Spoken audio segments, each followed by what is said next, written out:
Do you expect that Berkshire would become one of the Standard & Poor 500 stocks or a Dow Jones stock?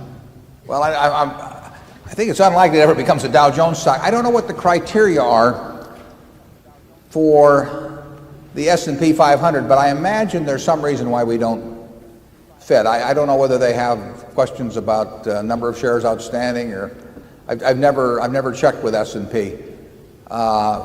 I wouldn't be surprised if we have the largest market capitalization of any company that isn't in the S&P, although I don't know that.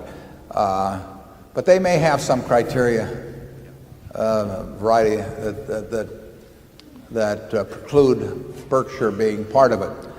I've always thought it'd be very interesting for those of you who like to think about such things, that if we were part of the S&P 500 and enough people became indexed so that 60% of the market was indexed, and if Charlie and I wouldn't sell, which we wouldn't, it'd be an interesting proposition as to how the index funds would ever get their 60% if they tried to replicate the S&P.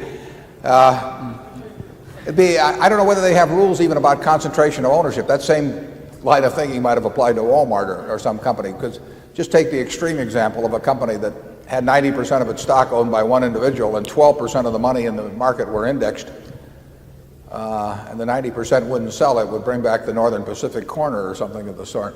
In any event, I don't think that's going to be a problem, and I don't think we are going to end up being in either index. Yeah, zone one.